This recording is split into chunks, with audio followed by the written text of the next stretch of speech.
don't, I mean, I hope I don't overlap with you in recorded. And I staff the Joint Israel Commission, the JIC. Today's webinar is about the debates surrounding anti-Semitism and Israel-related speech. We are fortunate to have as our panelists Professor Amos Goldberg, Rabbi Karl Choper, and Professor Sue Lancer. Rabbi Donna Cephas will be moderating Q&A, and I'll introduce our speakers more fully in a moment. Our panelists will share some thoughts on the current debates about what kinds of speech or public conduct regarding Israel should be viewed as anti-Semitic, as opposed to part of legitimate discourse over the Israeli-Palestinian conflict. They also are invited to talk about what concerns them most, about what they observe happening on the ground today, whether on university campuses, in politics, in law, in the Jewish community, or in other arenas. One of the words that you'll hear today is the word IHRA, like the name. IHRA is short for IHRA, or the International Holocaust Remembrance Association. Alliance. And an organization, alliance, excuse me, an organization whose definition of anti-Semitic speech as it relates to Israel has been the subject of controversy. Several alternative definitions of anti-Semitism that differ with IHRA have been published in recent years, including one that was co-authored by our guest, Professor Goldberg, known as the Jerusalem Declaration on Anti-Semitism, or JDA. We have not asked our panelists to dissect IHRA or some of the alternative definitions of anti-Semitism, but we do want all of you to be able to access that information. After the webinar, we hope you'll take some time to explore an online resource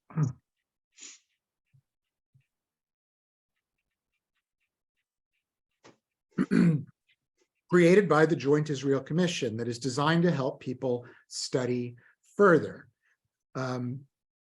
This resource includes links to the IHRA definition of anti-Semitism, as well as several of the competing definitions of anti-Semitism, including the JDA, each of which engages the issue of Israel-related speech differently. This resource also includes essays by two of our panelists, Professor Lancer and Rabbi Choper. After the webinar, you will receive an invitation to take a short feedback survey in which you'll be able to request that we email you the link to this online resource. So now let's meet our panelists. Professor Amos Goldberg is a Holocaust historian and the head of the Research Institute of Contemporary Jewry at the Hebrew University of Jerusalem. He is one of the initiators and drafters of the Jerusalem Declaration on Anti-Semitism, known as the JDA. Welcome, Amos. Sue Lancer is Professor Emerita of Literature, History, and Gender Studies at Brandeis University. She was a key participant in a 10-year partnership between Brandeis and Al-Quds University and remains affiliated with AQU. She has also been Lector Visiting Scholar at Bar Ilan University and Carmel Lecturer at Tel Aviv University, and has co-authored several scholarly articles that focus on Israel-Palestine. Rabbi Karl Choper was ordained by the Reconstructionist Rabbinical College in 1990. In addition to being the rabbi of Temple Beth Shalom of Mechanicsburg, Pennsylvania, Rabbi Choper is founding director of the Religion and Society Center and president of the Interfaith Alliance of Pennsylvania. He has also served as a geriatric chaplain and a prison chaplain during a long career in central Pennsylvania. And Rabbi Donna Cephas, our moderator for Q&A, was ordained by the Reconstructionist Rabbinical College in 2021. Rabbi Cephas develops and uses personal narratives to help highlight human experiences and commonalities within diverse groups, building bridges between individuals and communities. She was the founding president of the Sisterhood of Salam Shalom, a nationwide network of Muslim and Jewish women dedicated to fostering relationships, interfaith learning, and social justice initiatives. So here's how today's program will work. First, we will hear from Professor Sue Lancer, next, Rabbi Carl Choper, and then Professor Amos Goldberg. And as our special guest speaker, we've invited Professor Goldberg to take up a longer time slot. After our panelists have spoken, we'll shift to moderated Q&A. You can ask our panelists a question by clicking on the Q&A button that you'll find along the bottom of your screen. Questions will come to me, and I'm going to combine similar questions and provide Rabbi Cephas with as many of the questions as possible. We're a large group, so we may not get to all questions, and we want to give our panelists a chance to respond with fullness. We received several questions from registrants before today, and we will try to include them. Please keep it civil and respectful at all times. I expect nothing less. And finally, this program is being recorded.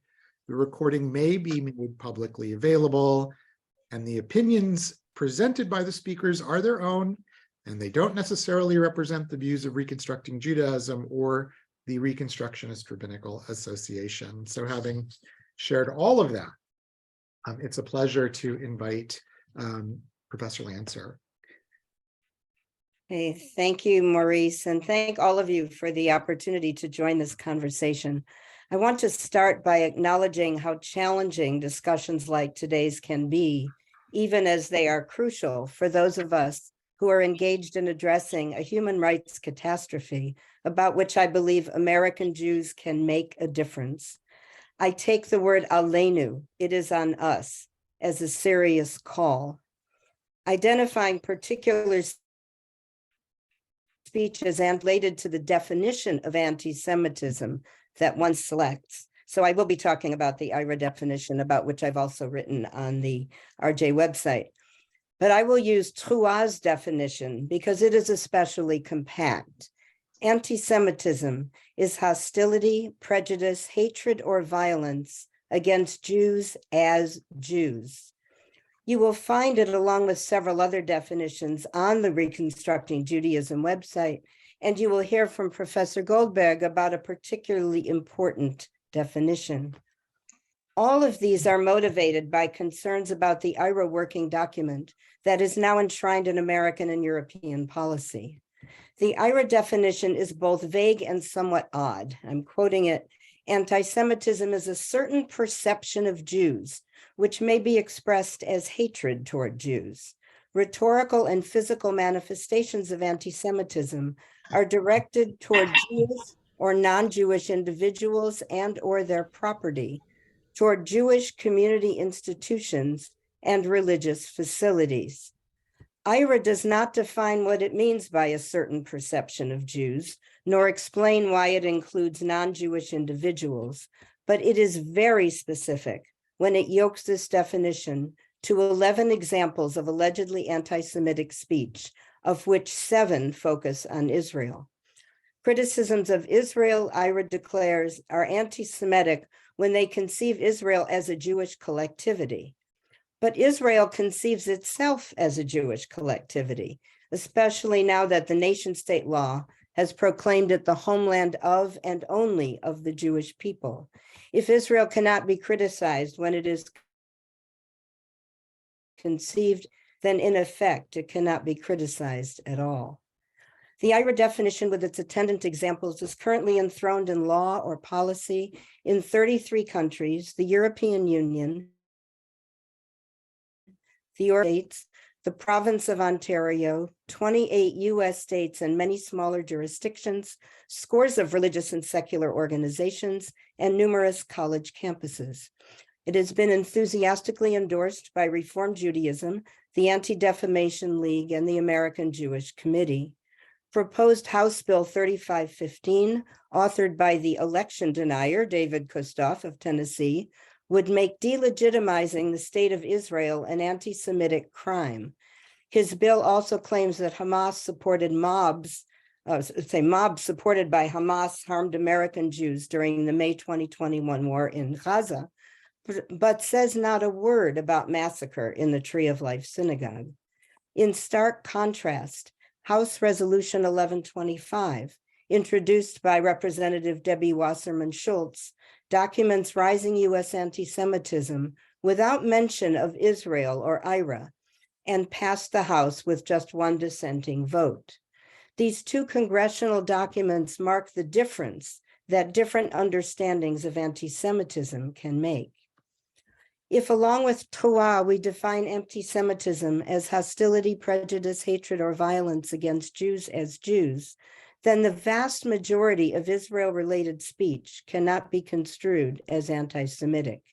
Certainly, we must call out those instances that are, even when they constitute protected speech. The protests against Israel staged weekly outside a synagogue in Ann Arbor, Michigan, I would name anti-Semitic, because they implicitly hold all Jews responsible for the actions of the Israeli state and create a hostile climate for the free exercise of religion. I would also label anti-Semitic the graffiti that greeted students at my alma mater, the University of Wisconsin, at the start of this academic year. Those graffiti targeted as Zionist Jewish organizations that have nothing to do with Israel. And protests against Israel can easily tap into anti-Jewish stereotypes that are decades or centuries old. One placard at a 2021 demonstration read, "Jesus was a Palestinian and you killed him too." Yet experiencing an incident as anti-Semitic does not necessarily make it so. In a poll taken by the Anti-Defamation League in 2021, 75% of Jewish respondents considered it anti-Semitic to say that Israel should not be a Jewish state. As the Progressive Israel Network noted in the statement our movement endorsed, such a conflation of anti-Semitism with anti-Zionism is a harmful overreach. Throughout the history of Zionism, there have been and still are principled Jewish anti-Zionists and anti-nationalists. Indeed, the perception of anti-Zionism as anti-Semitism lies at the heart of much of the tension around speech concerning Israel today. That is understandable. For many, if not most Jews, Jewish identity is deeply tied to a strong and proud affiliation with Israel that can make anti-Israel speech feel like a wound inflicted on Jews as Jews. This past fall, the president of Case Western Reserve University vigorously condemned a divestment resolution advanced by Students for Justice in Palestine. The resolution itself consists of facts and data documenting Israel's treatment of Palestinians, much of it drawn from B'Tselem, the Israeli human rights group. Jews are not mentioned, and no stereotypes of Jews are deployed. Yet Case Western's president publicly denounced the resolution as, I quote, profoundly anti-Semitic and an aggression against the safety and comfort of our Jewish community. I want to take note of that word comfort. When we talk about Israel-related speech, it is crucial, I suggest, to distinguish between statements that are hostile, hateful, prejudiced, or violent against Jews as Jews, and statements that create discomfort, even anguish, for Jews as Jews.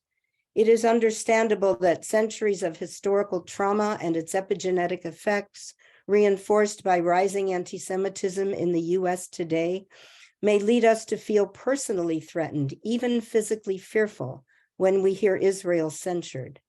It would be wise and compassionate for Israel's critics to recognize the deeply felt ties to Israel held by many Jews. But the fact that we feel certain criticisms of Israel as frightening or painful does not make them anti-Semitic. Hasty charges of anti-Semitism around Israel-related speech divert our attention from the potentially lethal anti-Semitisms coming primarily from the white nationalist right. They also discourage urgently needed conversations about Israel-Palestine, even among Jews. Nate Wolfson, Deputy Digital Director of J Street, writes that he gets called a self-hating Jew and even a Nazi sympathizer at least a dozen times a day. That's J Street, not JVP, and those charges come from Jews. Wolfson admits that the accusations are hurtful, but he keeps doing his work. Others may feel more vulnerable to being labeled a traitor or a bad Jew. Focusing on either fears of anti-Semitism or fears of being called out for anti-Semitism can easily deter us from the robust intellectual and moral engagement that enduring brutal injustice in Israel-Palestine urgently demands. The widespread adoption of the IHRA definition works directly against that vigorous engagement. Its primary creator, Kenneth Stern, has himself opposed its weaponization against political speech. That's his word. As the Progressive Israel Network rightly insisted in the statement to which our movement signed on, activists, academics, and all citizens must have the right to express a wide range of political opinions without fear of being suppressed or smeared by the government. This includes critiques of the legitimacy of Israel's founding or the nature of its laws and system of government. And as social psychologist Ella Ben-Haggai has persuasively argued, it is deep learning and rigorous debate that are most needed by the very Jewish students that enforcing IHRA on college campuses claims to protect. I used the word aleinu at the beginning of my talk. I do believe that a great deal is up to us, upon us, as Reconstructionist Jews committed to values of tzedek, chesed, and b'tselem Elohim. It is up to us because as synagogue-affiliated Jews, we are less vulnerable than most Americans to the silencing wrought by accusations of anti-Semitism and better organized to oppose that silencing. It is up to us because Israel and Palestinian activists on the ground urgently need our support. It is up to us because we can translate the logic of that support to other Americans as the U.S. prepares to give no-strings funding to a racist and potentially fascist Israeli government. It is up to us because insofar as Israel declares itself the nation state of the Jewish people, what it does to Palestinians, it is doing in our name. And it is also up to us to combat virulent anti-Semitism from wherever it comes, so that there will not be a single Jew who cannot safely pray in an American synagogue or walk down an American street in a kippah. I want to close with urgent words from Peter Beinart, writing in the New York Times, words that I hope Reconstructing Judaism, which has always been at the vanguard of Jewish movement, can take to heart. In a terrible irony, writes Beinart, the campaign against anti-Semitism, as waged by influential Jewish groups and the US government, has become a threat to freedom.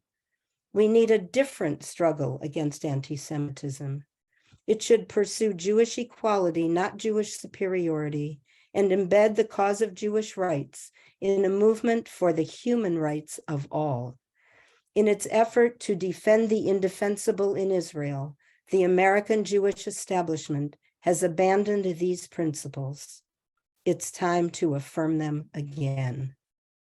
Thank you.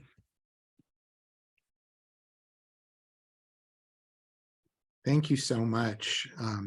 Thank you so much, Sue. Would like to pivot now and invite Rabbi Carl to jump in. Thank you. In 2016, a mob from within the National LGBTQ Task Force's Creating Change Conference attacked and forcibly shut down an officially organized Erev Shabbat reception at that Creating Change Conference because Jews, by definition, support Israel's right to exist. A friend who was there called me the next day describing how their Friday night Shabbat reception had been violently raided by a large anti-Israel group of other attendees of the conference because the organizers were supporters of Israel. Aside from the fact that this disruption of a conference event was totally inappropriate, it also took place despite the fact that since this was a happening at a very progressive conference, the vast majority of attendees of the Shabbat reception were likely progressive Jews who were and are opposed to a lot of Israeli policy. The attempt at forced exclusion had nothing to do with particular Israeli policy. It had to do with any form of acceptance of Israel itself and any acceptance of anyone who openly claimed a connection to Israel, which fundamentally is most Jews. We should not have to choose between claiming who we fully are as Jews, on the one hand, including our connection to the largest Jewish community in the world, or claiming a right to participate as ourselves in progressive organizations or causes. And yes, after going through their own internal investigation, the National LGBTQ Task Force did issue a statement saying anti-Semitism is anti-Semitism, and this should not have happened. But the point is that this was not immediately obvious to people, which is the problem that the IHRA definition on anti-Semitism is designed to address. We see similar things happening on campuses across the United States, at least, where anti-Israel groups try to ostracize Jewish individuals and Jewish groups because of their support of Israel's right to exist, or because they include Israelis or have a connection to Israel, which, whether a Jew wants to acknowledge it or not, Jews do have. Many of us have friends or family there. Most of us have cultural connections of some sort. To exclude us because we and Israel are both part of Jewish civilization is to exclude Jews and Judaism, which is a modern form of anti-Semitism. Which is not to say that Israel does not have ethical and moral problems that need to be addressed in its politics and its policies. Israel does. And I'll get back to that. But in my opinion, we need to be addressing that. The IHRA definition clearly states that criticism of Israel, similar to that leveled against any other country, cannot be regarded as anti-Semitic. And if and when human rights groups are criticizing the politics and policies of Hungary, for example, they are generally not holding a litmus test to measure the appropriateness of all people of Hungarian heritage to participate in student events. They're generally not calling for the destruction or delegitimization of Hungary. Hungary is called out as an illiberal democracy. And if Israel is an illiberal democracy, then it should be called out on that too. But the goal should be the improvement of Israel, not its delegitimization so as to lead to its destruction. And the exclusion of Jews because of our connection to Israel should not be tolerated and should be called what it is, anti-Semitism. Furthermore, a lot of classically anti-Semitic tropes get tied into anti-Zionist rhetoric, even by supposed examples of moral authority in America and elsewhere.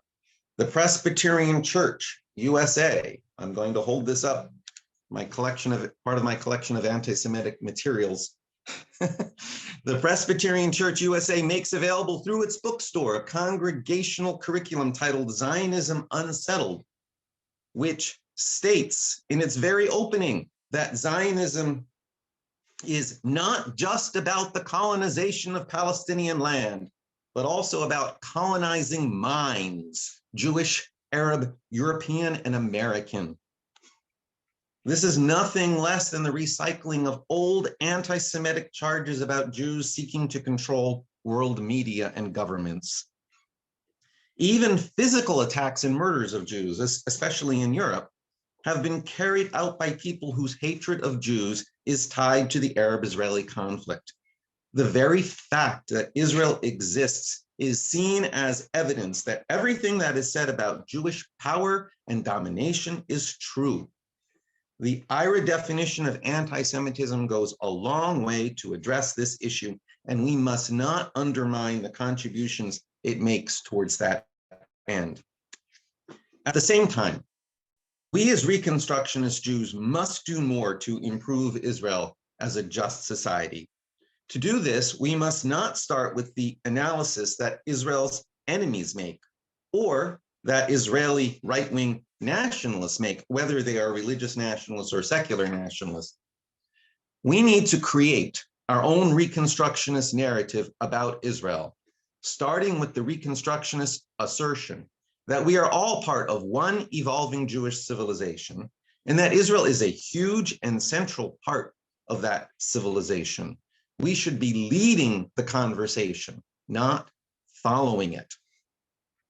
Mordechai Kaplan wrote and stated before the Conservative Movement Rabbinical Assembly in 1954, to quote, "Jews who live in the diaspora are likely to act as a brake on the chauvinistic tendencies that the Israeli struggle for survival is only too apt to arouse in the Jews of Israel." 1954. We have an obligation to act as a brake on the chauvinistic tendencies that the Israeli struggles for survival is only too apt to arouse in the Jews of Israel. One of Kaplan's last books was titled "The Religion of Ethical Nationhood." We need to speak more forcefully and in a unified voice of an ethical nationalism that informs Judaism and should inform Israel. We need to assert directly that Zionism is not about the redemption of the land for the Jewish people, but is about the redemption of the people by building up a life with communal autonomy in the land. And that a crucial part of that redemption of the people is about building a moral and just society. We need to assert that when we speak of a greater Israel, and we must not abandon that language of greater Israel or surrender it, but when we speak of a greater Israel, we mean, and Israelis should mean, an Israeli society made greater because of the morality and justice of its morality and justice, not because of the extent of its real estate holdings. I'm referencing here a particularly Reconstructionist conception of Zionism that must be put forth on the table, front and center, to counter the revisionist conception that seems to have taken a narrow but clear ascendancy. When we do not put forth our own narrative, other narratives come in and fill the vacuum, and many of them will be informed by anti-Semitism. We shouldn't really need to be having a discussion about a definition of anti-Semitism and anti-Semitism in Israel discourse at all. The fact that we are having it and need to have it is an example of how reactive our Reconstructionist discourse on Israel has become. We need to be proactive, developing our own vision of what Israel can be and should be, and voicing that vision onto the table of consideration. This is a good first step to stop avoiding discussion of Israel among ourselves and start framing a discussion among ourselves on our own terms, and then projecting a vision outward. Thank you. Thank you so much, Rabbi Carl. And now it's my privilege to invite Professor Amos Goldberg to join the conversation. Oops, let's make sure we unmute you. Amos, you're muted. There we go. I'm sorry. Okay, thank you very much for inviting me. And I'm talking from Jerusalem. My perspective is a little bit different from yours because I'm not American. I visit America, I visit other Jewish communities around the world, but I don't experience anti-Semitism on regular basis, and I don't experience allegedly or real anti-Semitism.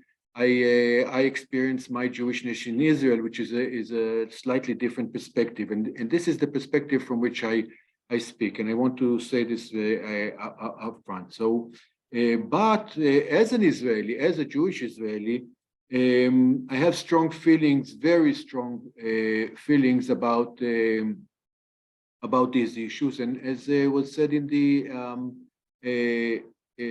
introduction, I was among the initiators and the drafters of the JDA.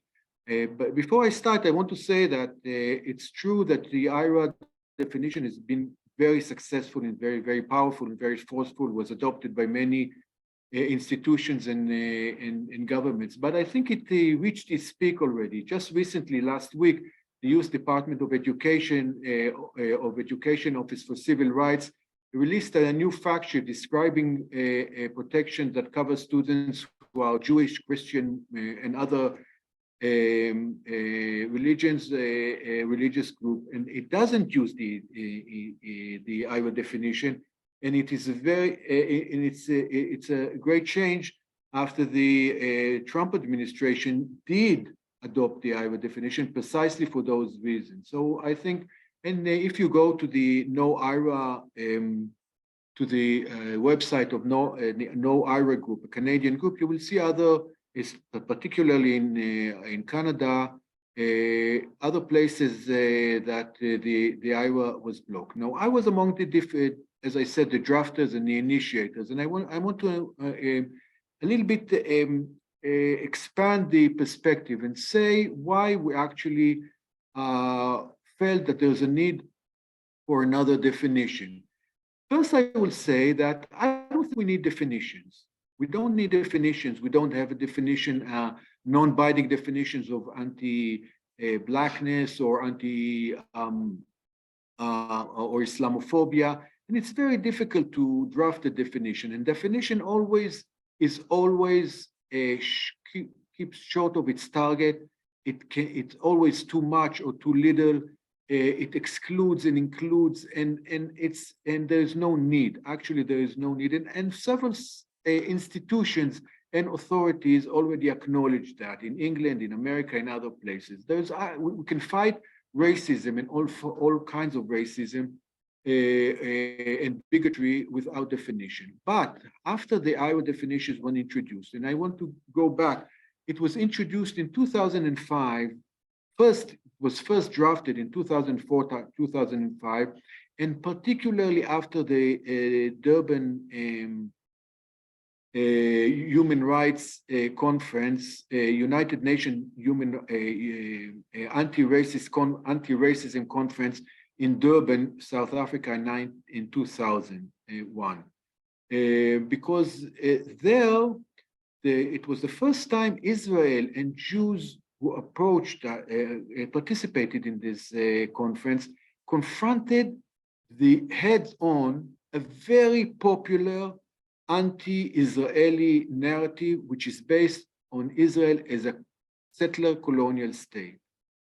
And I think this is the core of the dispute here, because the Palestinian narrative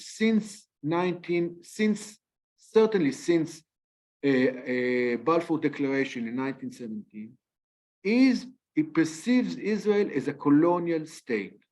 It took, this was the major or the mainstream Palestinian perception, certainly after the 1936-1939 uprising and after the Nakba of 1948.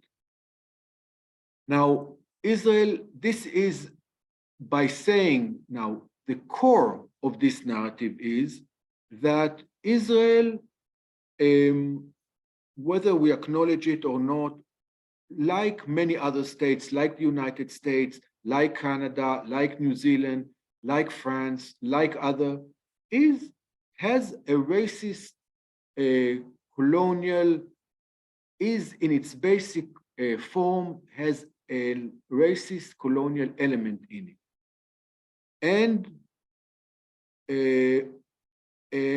this is the core of the fight, which means Palestinians fight to change, to find a solution, well, let's put it this way, that will give full equality to all people between the river and the sea. I mean, this is the legitimate, I think, the legitimate fight that we are facing today.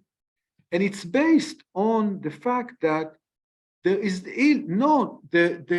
such equality does not exist today between the river and the sea, fundamentally does not exist, which means Israel, for example, Israel within the 1967 borders created 700 settlement cities, moshavim, kibbutzim for Jews.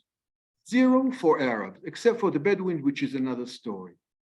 Someone can say, look, this is a Jewish state, but someone would say, this is fundamentally and structurally racist, as people say about the United States, as people say about Australia.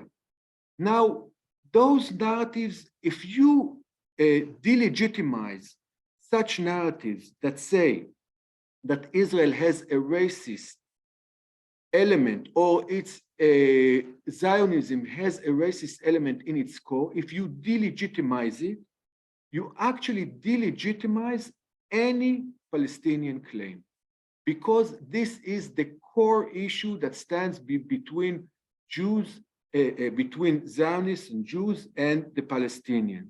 And the one who acknowledged it already in 1923 was no other than Jabotinsky in his very famous article on the Iron Wall. He said, look, we should understand the Palestinians.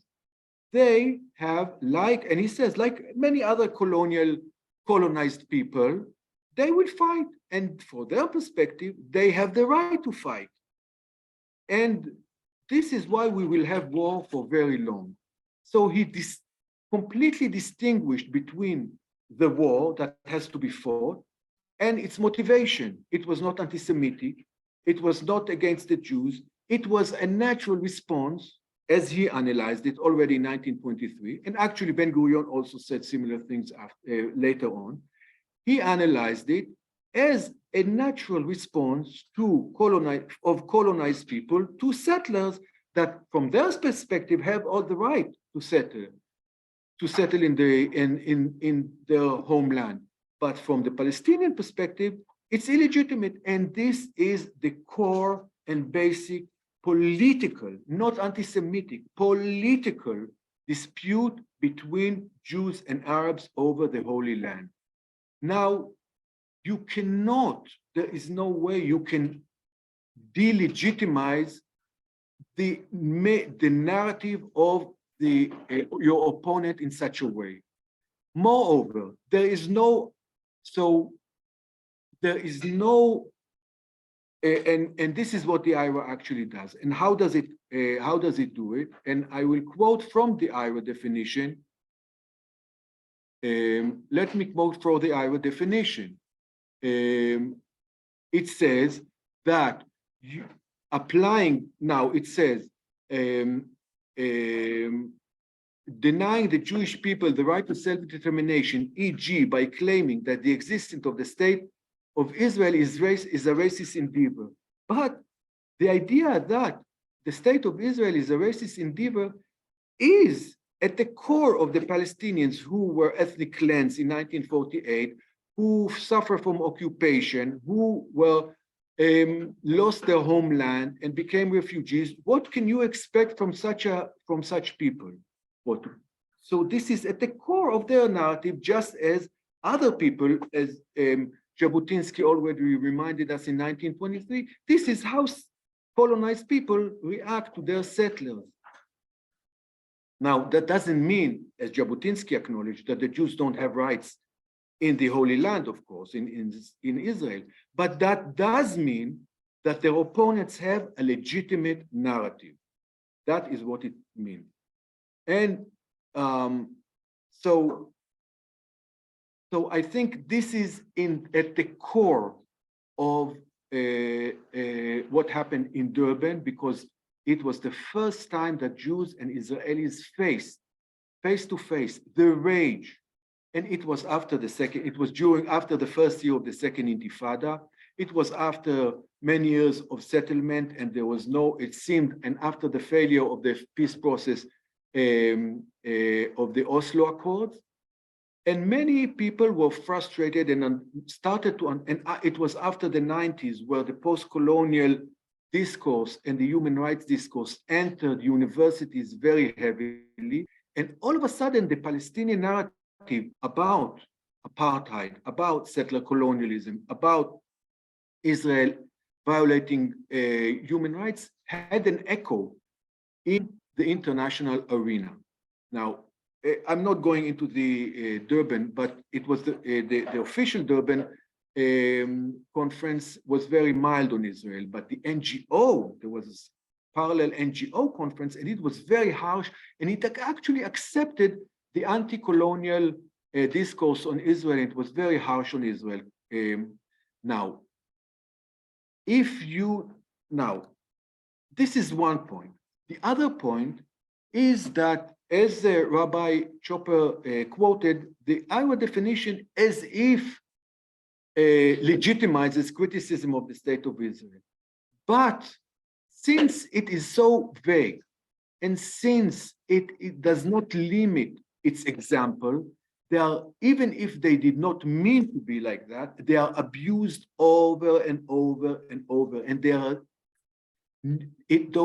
numerous documented examples where the IHRA definition is not about even what I said before about the narrative. It's about the occupation. Whenever in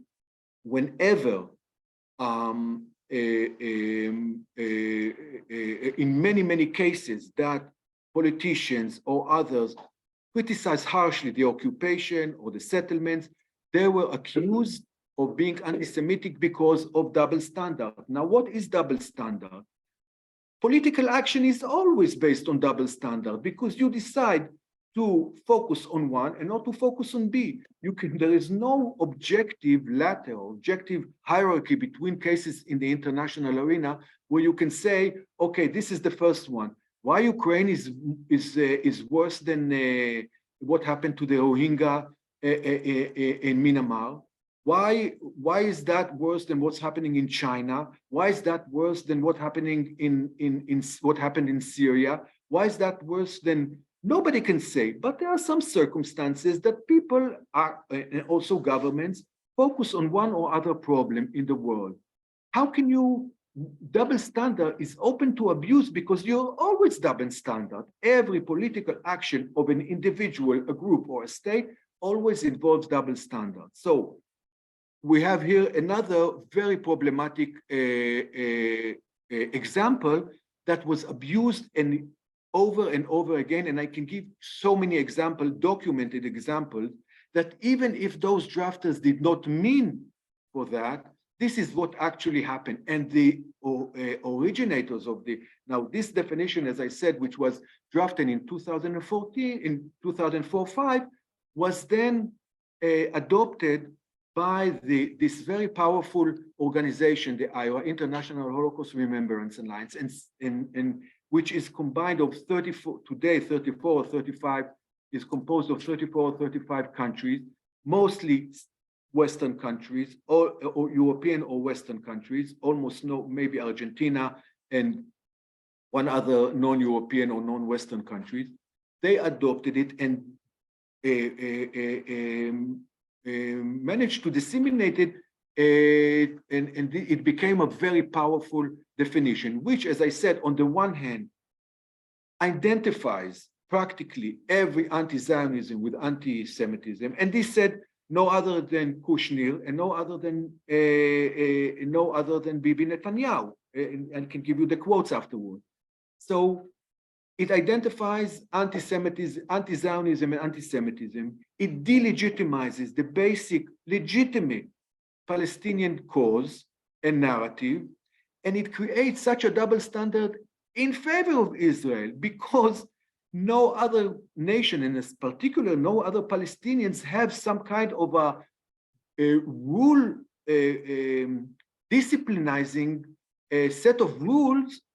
How can they talk? How can we talk about Palestinians, and how can we not talk about Palestinians? And just open everyday Haaretz and translate what Israeli ministers, how they talk about the Palestinians, and reverse it and say it instead of Palestinian Jews, you will get every sentence of them violates the IHRA definition. So it really creates a double. Now, the biggest double standard is denying the Jews the right for self-determination. And what about denying the Palestinian the right of self-determination? That's a legitimate political view. But denying the Jews the right of self-determination, that's anti-Semitic. So you can see that it creates a double standard. Now, I will finish with two more points.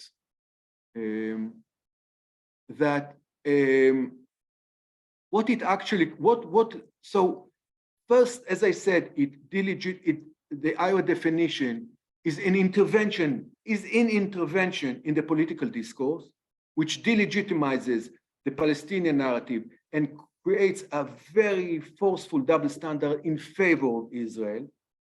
It practically shuts up almost every criticism of Israel. If it does not shut up the criticism of Israel, it changes the whole discourse. And why does it change the whole discourse? Because you are always suspected of being anti-Semitism. Once you criticize Israel, even for what seems to be legitimate, then you have to prove, is it anti-Semitic or not?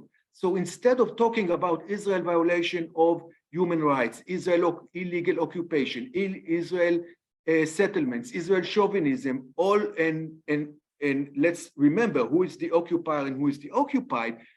Now we always talk whether talking about that is anti-Semitic. So it completely changed the discourse. Instead of talking about violation of human rights, we talk whether to talk about violation of human rights is anti-Semitic. So it really created a meta discourse that blocks any practical criticism of Israel. And I would say, and it is no wonder that the main lobbyist for this definition was Bibi Netanyahu, because it was part of his project to take the Palestinian issue off the international table, agenda. And he was the main promoter of this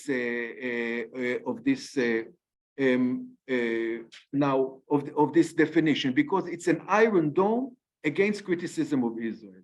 Whenever it intercepts any criticism of Israel, because even if it's legitimate according to some reasonable mind, immediately it has to defend itself for not falling into anti-Semitism according to the IHRA definition. And the last point I want to make is, and that now when we drafted the JDA, there were, I would say, three main concerns. Now I put forward, because this is the main issue on the agenda, but I put forward my Israeli perspective. But there were two other perspectives that do not exclude each other, but complete each other. But there are Schwerpunkts that there are different emphases. Others were very much afraid, were very afraid of violation of freedom of speech.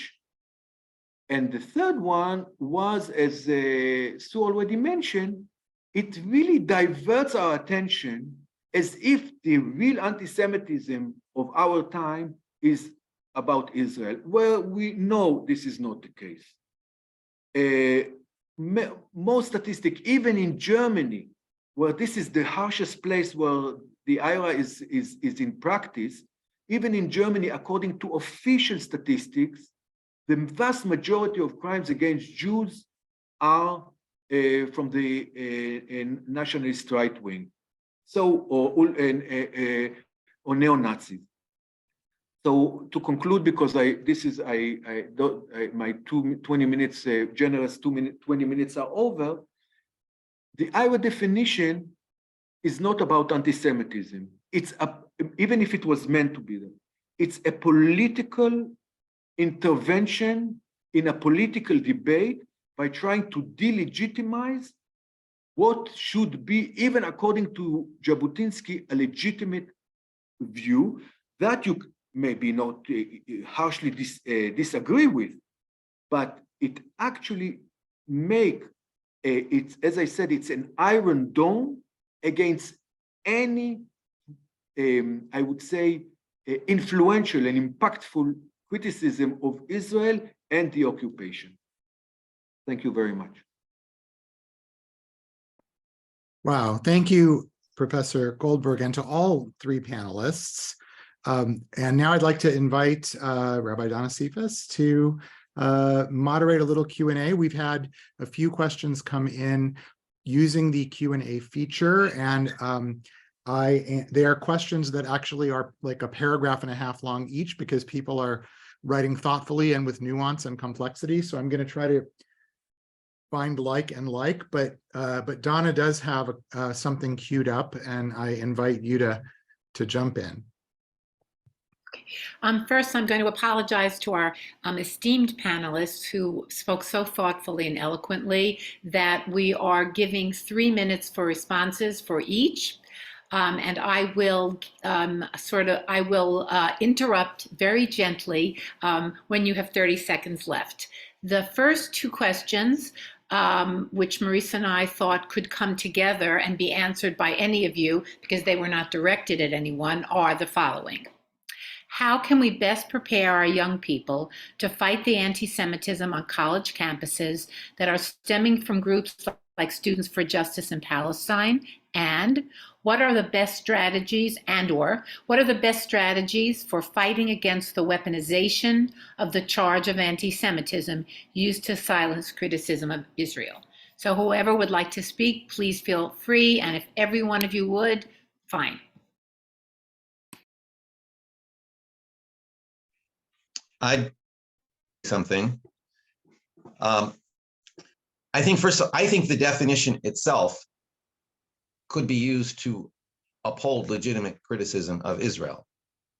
I mean, you can use that definition to point out how what we're saying is not anti-Semitism. The definition can be used both ways. How to prepare our young people to fight against anti-Semitism. I mean, I think what's important to understand is that the experience of these issues gets very, very, very complicated. Most people can't sort through them when they are being attacked for being Jewish by someone who's angry at Israel. So in that regard, I don't think what happened at Durban, for example, was new to lots of diaspora Jews. I mean, it's long been experiencing these types of attacks, so I do also want to say that this core idea that Israel is a settler colonial enterprise is rooted in the idea that Jews have inordinate power. So it does go back to an anti-Semitic assumption.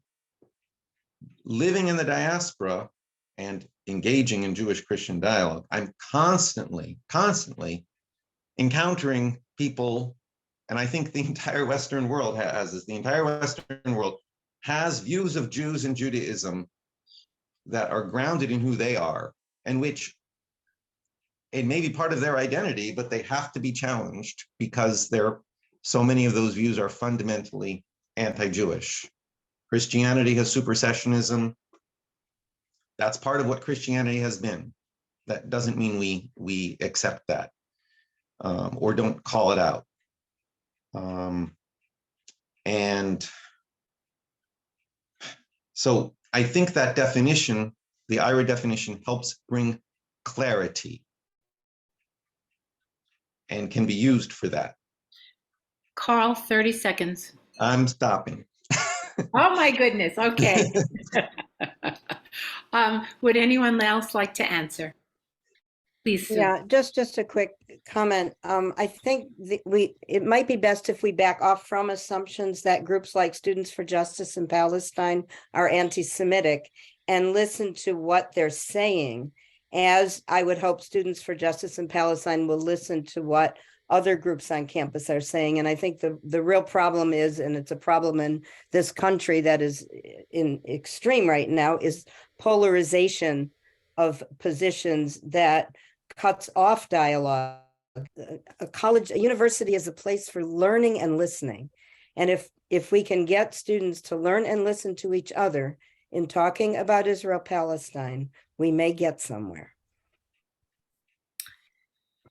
Thank you so much. Amos, would you like to say something?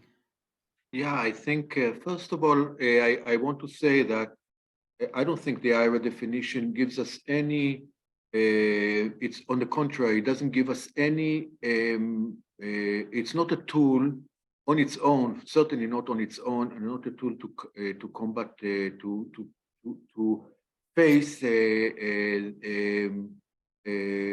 lobby or groups supporting the Palestinians, whatever their name is, because they are perceived by most Palestinians and by most progressive Jews and by most progressive or liberal per se as a tool by Israel. It's not a starting point. And on the contrary, it makes it so difficult to engage in a conversation that we cannot escape even if we wanted, because they are there. And you have to engage in this conversation. And when you bring the IHRA definition, say, okay, this is an Israeli propaganda. First of all, it's not universal. It disconnects from the IHRA definition, contrary to the JDA. The JDA has a preamble, and it's very thoughtful. I don't know if it a lot, because it wanted to integrate the fight against anti-Semitism as it was since the late 90s, since the third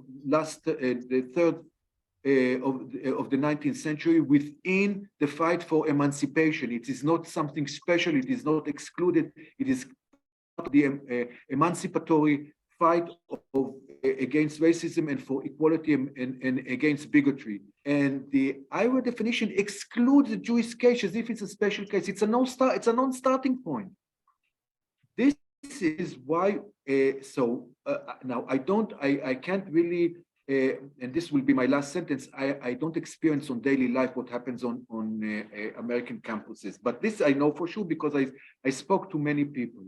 I think the key point is, as Sue said, wherever we are located, Israel or America and Europe, and each one was a different case.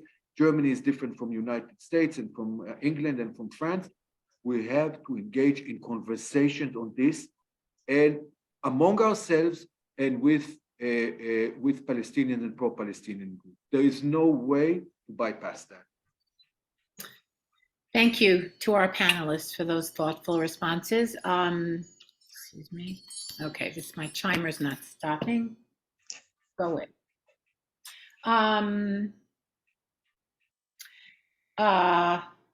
Okay.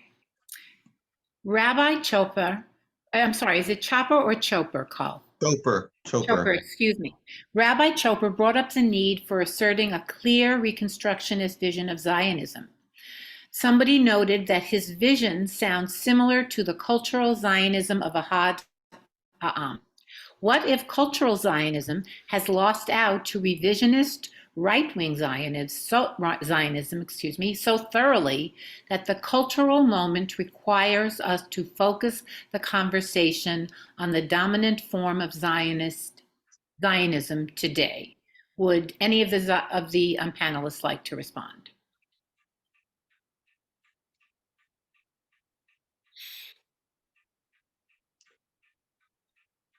I think Professor Goldberg was going to.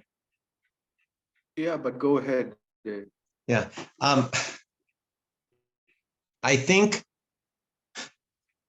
it's very clear that revisionist Zionism has a tremendous power right now, but so we have to be putting our vision of Zionism on the table. Oh, sorry. We have to be putting our vision of Zionism on the table. I mean, it has to be talked about. There are many people in the diaspora in Israel who would support it. We can't abandon who we are and what we think. And I've been telling my congregation that we have to do it with joy as well, because joy gives us strength and power. This is about asserting if nothing else, it's about asserting who we are, putting our own vision on the table, and bringing people together around that, and not having to chase other people's narratives and then responding to their narratives. this narrative of again, whether it's the colonial settler model or that the narrative of from the Euphrates to the Nile. I mean, these are not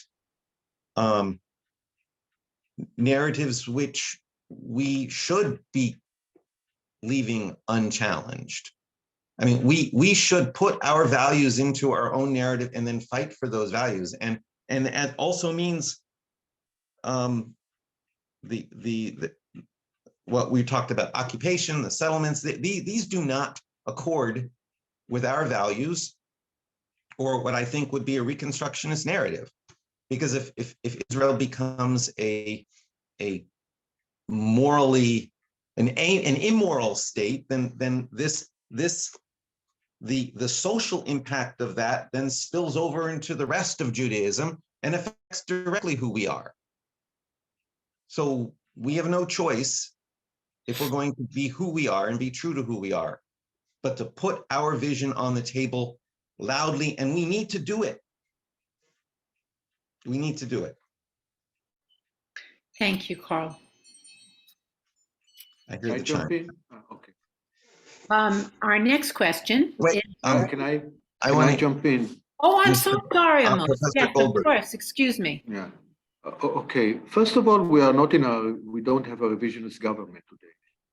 And you can, I mean, this is not Jabotinsky. Jabotinsky had many, I mean, he was the most philosophical and most, I would say, cultural rich, I think, of all the Zionist leaders. But we have a racist government. I mean, if the most powerful people in this government support Kahana and openly was acknowledged as a terrorist group in America and in Israel till recently, who celebrate the massacre in Hebron of Baruch Goldstein. So we are talking about racist, clear, open. So I ask, what else should happen that you will say Israel has become not what we thought it should be? Or Israel, what else should, I mean, I was brought up in Bnei Akiva in the 70s and the 80s, religious in yeshivas, and I served in the army for many, I served in the army and then for my reserve. I saw, I wasn't brought up in a communist state, but what I saw is criminal through and through. Now, and I will finish with this. A Jewish state is very problematic because it does not have a gate for emancipation. It does not have a gate. Like, you can be Jewish and American, you can be Jewish and Hungarian, you can be Jewish and even Egyptian. You can be Jewish, but you cannot be an Arab and a Jew. And this is a Jewish state, and certainly after the law. So there is no gate for equality. There is no gate for emancipation. And this is the core contradiction of Zionism, that instead of moderating it, it just grew bigger and bigger and bigger. And today it's plain racism. Thank you, Amos. And thank you to Carl. Our next question is directed to Professor Amos Goldberg. Somebody who compared the idea of settler colonialism and racism multiple times between the US, Canada, New Zealand, and Israel. Those countries are all built on lands that clearly belong to indigenous people and were settled by other non-indigenous people. Isn't the situation with Israel completely different?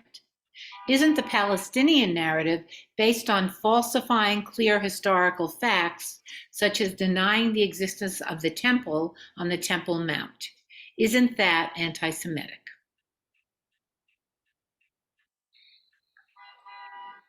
No, I don't think it's anti-Semitic. I think one of the scholars, the first scholars of settler colonialism, Patrick Wolf, said, settler colonialism is not an event, it's a structure. And what is the basic component of this structure?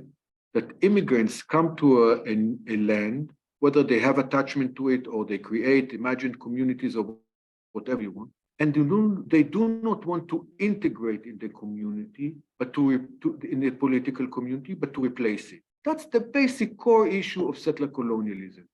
This is what the Zionists did.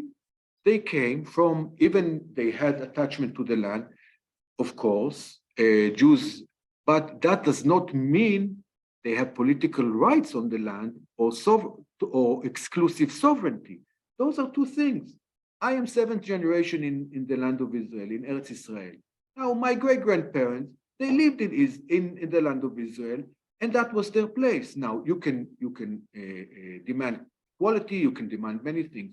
But when you come from abroad, and in 1917, when the Balfour Declaration was issued, 90% of the population, the majority, well, whatever you call them, Arab, Palestinians, and only 10%, most of them non-Zionist, were Jews.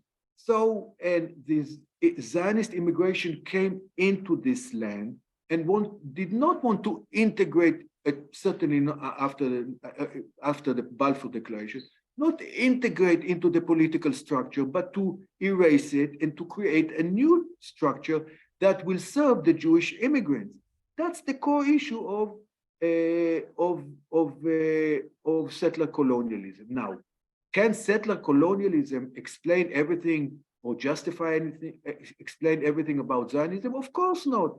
There is attachment to the emotional, historical, religious attachment to the state of Israel, but that is not the interest of the Palestinian. This is our interest. And there's also the issue of antisemitism and the modern nation state and the Holocaust. Those issues, of course, and I think the Palestinians, some of them are acknowledging today more and more that they cannot only stick to the settler colonial paradigm. But remember, okay. Oh, no. You have 30 seconds. Okay, so I'll just say, I'll use those 30 seconds. So I say, when we have to remember we are in a balance of power of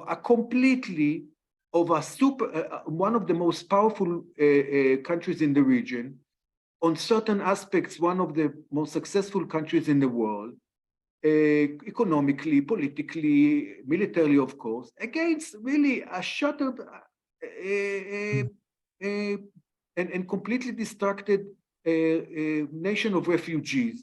So, this is the balance of power. So you also want to disarm them from the narrative? Okay, you don't have to agree or disagree. When we come to balance a little bit the power, the real power, then we can also demand that they will come down with their narrative. Thank you. I think denying Jewish heritage and Jewish history, it certainly is anti-Jewish and if not anti-Semitic. We are the Jewish people. We are not England. We are not France. We're not some larger European power that decided to go in and displace other people. And to say that we are is to imagine that Jews have a grip on world power, which gets to that assumption of which gets to those tropes. We are a people that have a connection to that land and have been persecuted and have been persecuted not only by the Western world, but by the Islamic world. And they each have understandings of what our proper place in the world is, which is usually dominated by somebody else. And so this all comes into the conflict as well. I'm not saying that there's not tremendous moral problems. Racism, yes.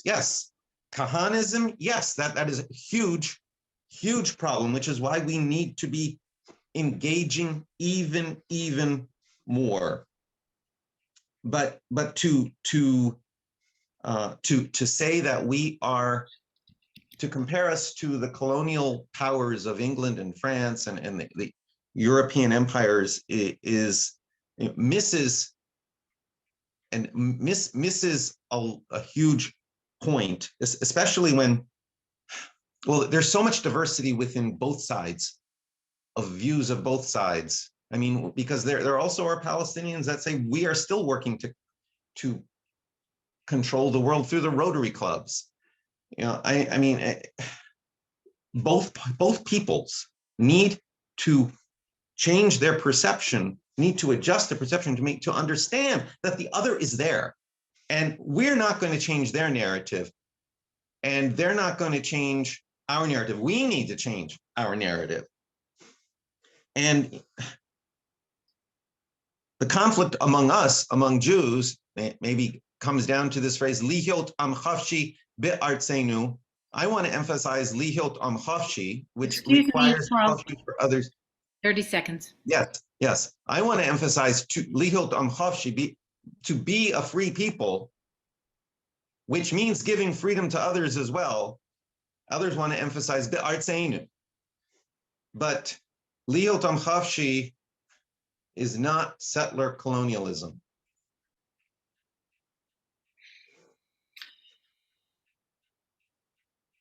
Can I add one word? Just saying that when I say, I want two words. One is that you can disagree with this analysis of settler colonialism. That doesn't make it anti-Semitic, first of all. And second of all, even if you accept it, that doesn't mean the destruction of the state of Israel. Like that doesn't mean the destruction of the United States.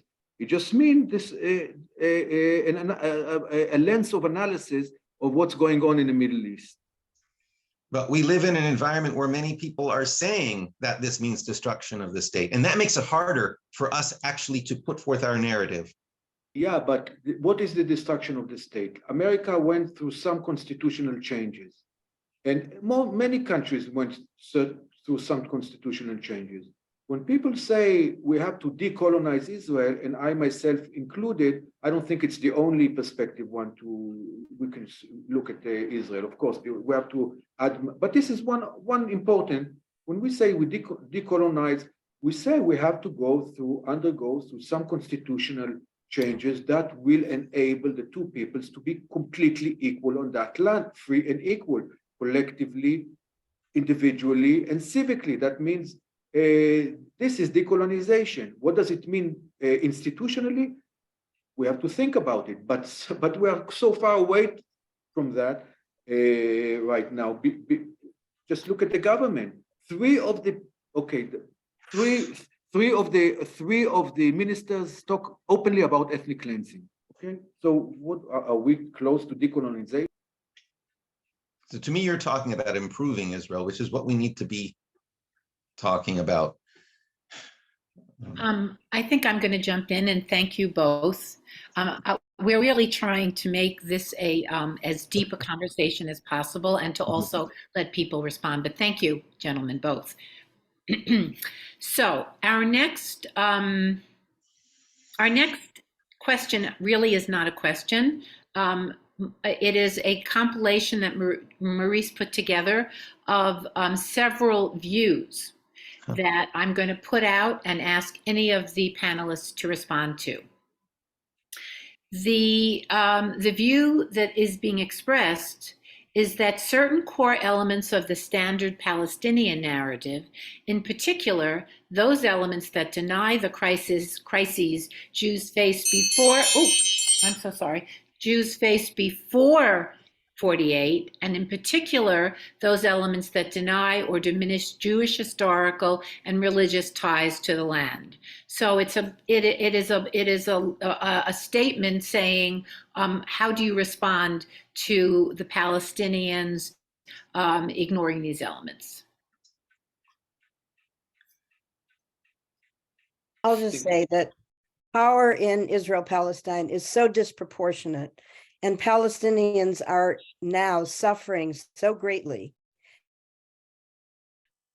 And that the last thing we need to ask them is to agree that Jews have particular rights. Let's have equality, and then we can have the conversation.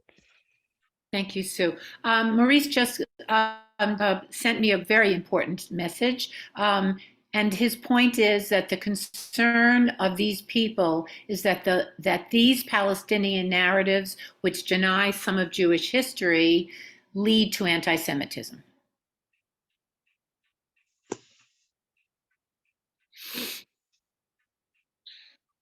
I think so. I think I tried to say that. But I think also that we can't ignore the reality of asymmetric power. That it's not true that Palestinians have no power. There's a lot of suffering. I'm not trying to deny any of the problems, any of the moral problems, political problems, or the suffering that goes on. But I can't say Jews don't have rights. I think things could be much better if both sides would acknowledge the rights that others have, including the rights not to have rockets rain down upon you. And I think part of the suffering comes from the hardening of the hearts that came from the response to Oslo. I mean, a response that involved bus bombing and bus bombing and bus bombing and bus bombing. Before Oslo, Israelis inside Israel experienced calm, maybe not peace, but the violence was far away. After Oslo, when they were trying to make peace, they experienced violence. This undermined so much promise. It undermines the ability to put forth a plan for peace, and ultimately the Israeli right and the Palestinian right have ended up propping each other up. And what we need to think about is how to strengthen the left on both sides simultaneously so that something can happen. Thank you, Carl. Would anyone else like to address that?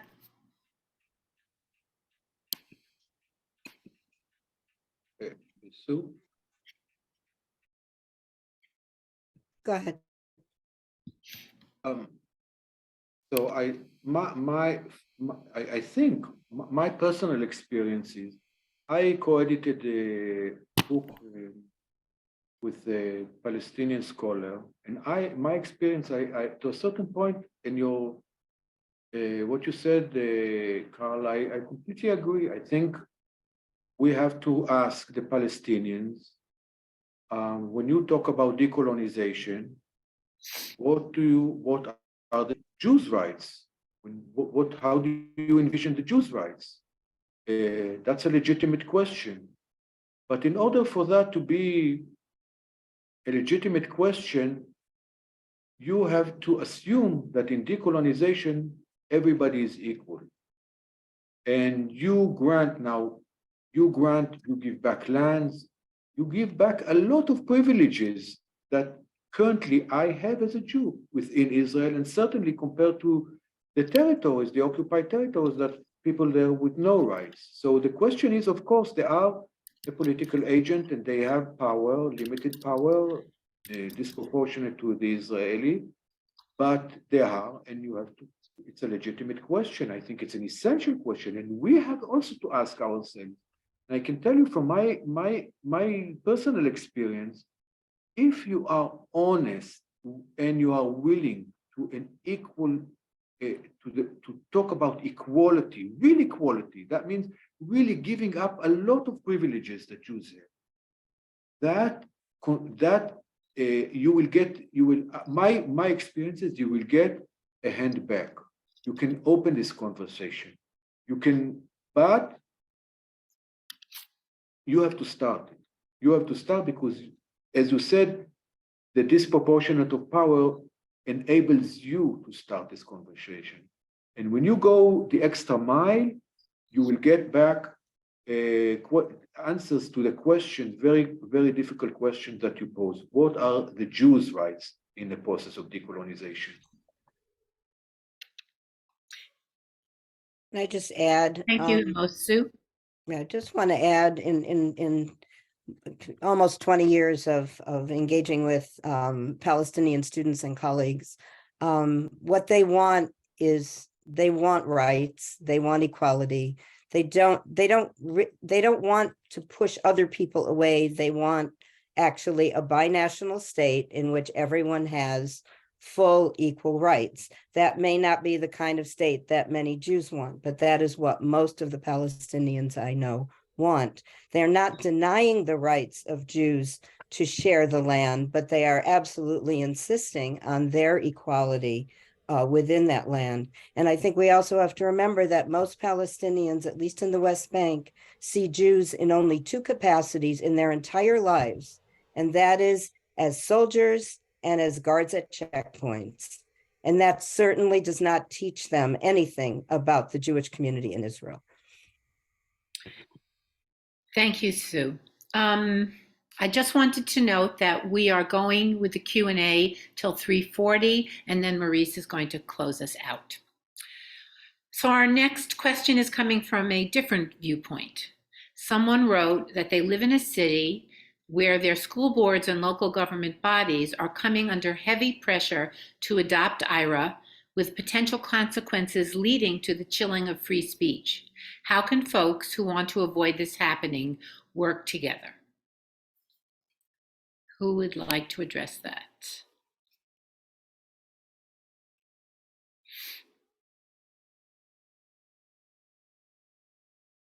I would say call Cheryl Nestel in Canada from the No IHRA group. Just type No IHRA and they have so much experience in combating it from a very Jewish perspective. And they had many successes in Canada. So if those are your concerns, I would say just go into because there are ways to combat it. I would say go to No IHRA, to the website, and all those people.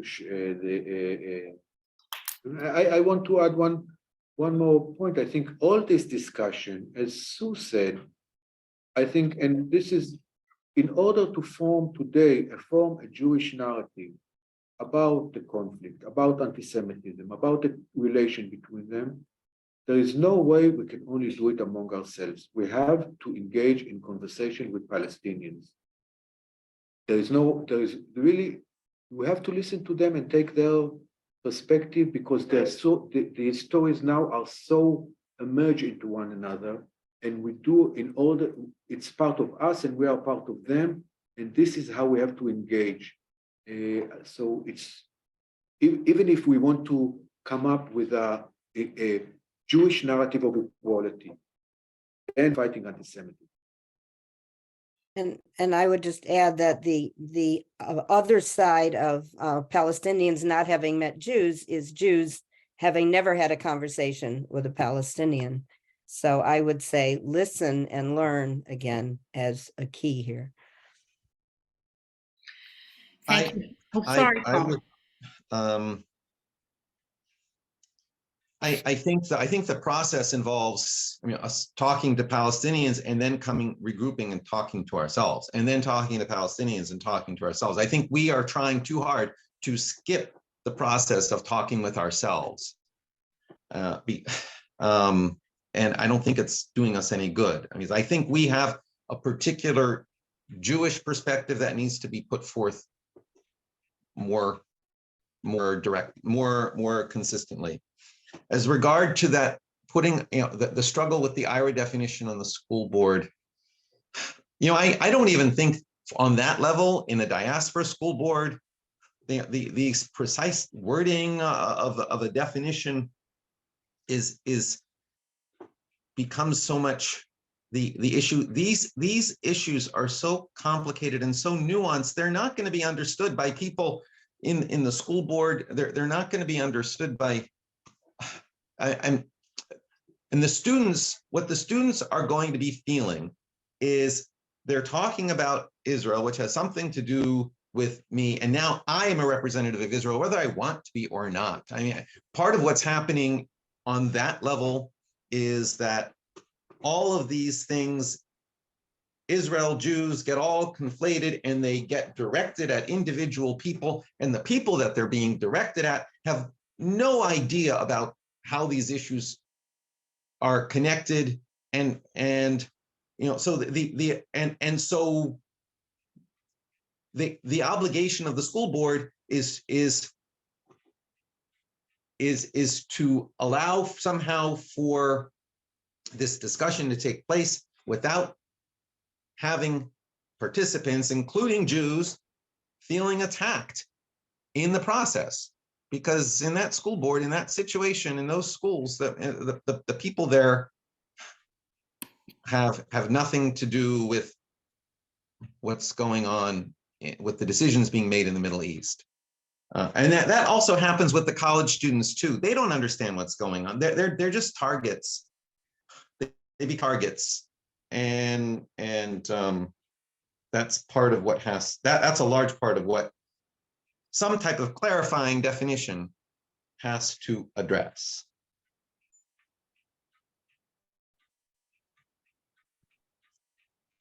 I think if I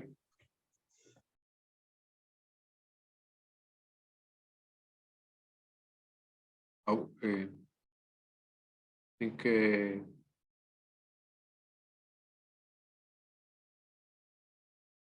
I want to add, here I agree with you, except for your conclusion, that I think those are really very complex issues that the definition cannot solve. They have to enter into a process of, as you said, conversation within themselves and with the community, within the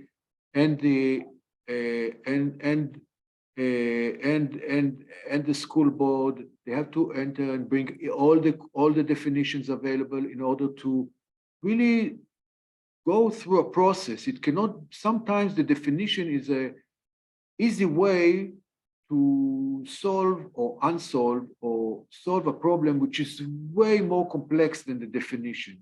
And only a process and an ongoing conversation can bring people together in order to find solutions, particularly in small communities like schools that have nothing to do with the Middle East.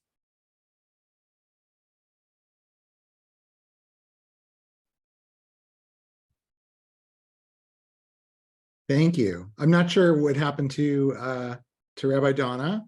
Hopefully she's okay. There was one more question that she was going to ask before perhaps the gremlins in Zoom land yanked her off of our discussion, but I'll throw it out there. It came from a rabbi in the group, and the question, which if it could go, we'd love to invite Sue, if you'd be willing to jump in first, though it's to any and all, just is thoughts on how to have constructive Israel conversations in our congregations, given that the tension and the anxiety that accompanies attempting to do it often leads to avoidance. Well, this is something that as a member of the Joint Israel Commission, I feel passionately about, and that we certainly have had conversations about and continue to do so. I think conversation, and I'm part of a congregation, Dorsey Tzedek, that does have, I think, is able to have constructive conversations. I think we can have those conversations when we are grappling with text. That is one way, so we're not just opining, that we have a common text to read and discuss. Better yet, when we have text from different points of view.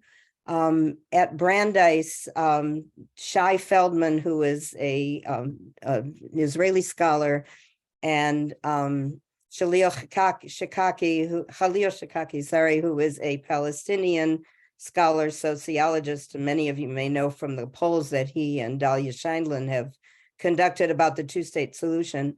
Khalil and Shai for years taught a course together on Israel-Palestine, and they were there with different narratives, and it was up to the students to put those narratives together and figure out what they thought. And I think if we can model the kinds of conversations in our own synagogue communities where we accept the possibility of a range of viewpoints, but ground our conversation in learning, in reading, in not just in opinion, I think we will get somewhere towards being able to have those conversations respectfully, and we can learn and move.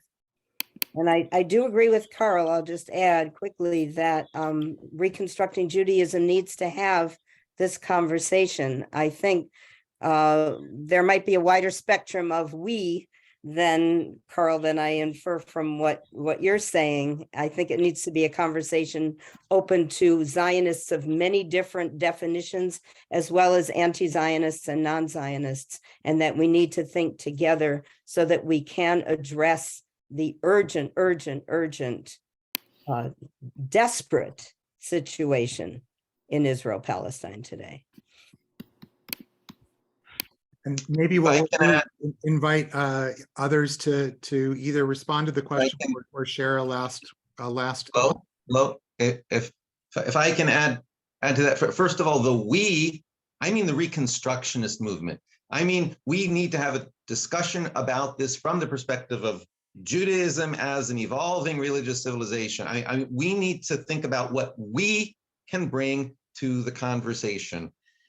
Now, as far as talking about it in a congregation, let me just say, first of all, emphasize the common need and purpose, and then lead into a bracha for the study of Torah to try to bring the congregation together, that we are doing this for a sacred purpose. Introduce the idea of an argument for the sake of heaven versus an argument that's not for the sake of heaven, and then use humor. I recall an elderly rabbi saying, "Ladies and gentlemen, we have a problem. Ladies and gentlemen, we have a problem we must discuss. And woe to the congregation that doesn't have this problem. But ladies and gentlemen, we have a problem which we must discuss, and we will honor each other, and we will," you get the idea. You have, we need the discussion, and it needs to be based on common purpose and respect, and a recognition that the discussion is not only cerebral, it's of the heart. Excuse me, everybody, my computer literally shut down out of nowhere, and I was hastily trying to return to you, but Maurice, I'm sure you have the next question. I think actually, just maybe since Sue and Carl have just spoken, maybe over to Amos for a final thought on any of the above, and then we'll do a little conclusion. I have little to contribute to. I'm not a Reconstructionist, and I don't live in America, but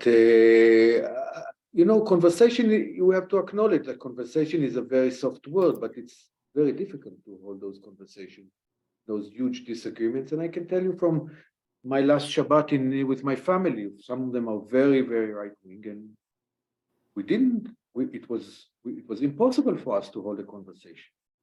It was literally impossible for us. And this is the reality we are facing today.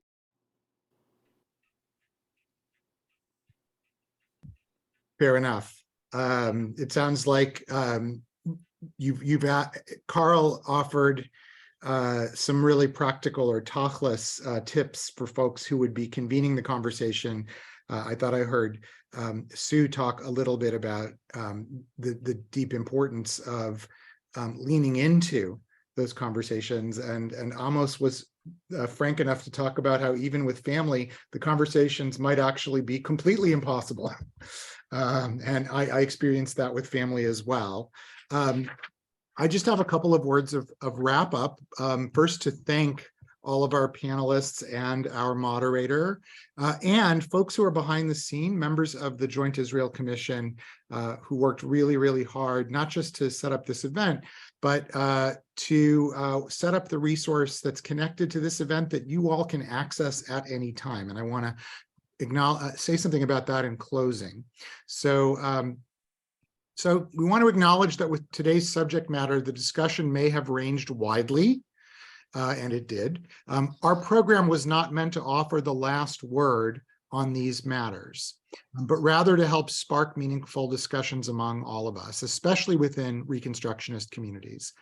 If after today's webinar, you feel that you would like some help thinking through how you might organize a study group or a panel discussion within your own Reconstructionist community on this topic, please let us know. How? As mentioned earlier, when this webinar ends, you'll all receive an invitation to fill out a brief online feedback survey. And one of the things you'll be able to indicate in that survey is whether you would like someone on staff at Reconstructing Judaism to contact you to talk about possible programming in your community relating to this topic. We will be including a video recording of this program on our website. You'll be able to find that link, as well as links to other programs and resources developed by the Joint Israel Commission, by visiting the Reconstructing Judaism homepage. And I'm going to do a little screen share here, just to show you how easy it is to do that. 1 second. So imagine that you have visited the Reconstructing Judaism homepage, and what you're going to be looking for is this thing that says Our Commitments. And when you click on that tab, you're going to see that a short list, and you're going to click again on Israel. And you can also just go to our homepage and type in a keyword like Israel. But if you click on Israel, you're going to get to our Israel landing page. And if you scroll down that page, you're going to find these beautiful tiles. And one of these tiles is for the Joint Israel Commission. And if you click on that, that's where you're going to find links to the resource that we created that I talked about earlier, that has all of these definitions of anti-Semitism, essays by Carl and Sue, and other things related to this topic, plus a bunch of other topics. So this is an invitation to explore. And finally, to each of our panelists again, and our moderator, Mamash Toda Rabba Lachem, truly deepest thanks to all of you. Take care, everyone, and goodbye for now. Be well. Bye-bye. Be well.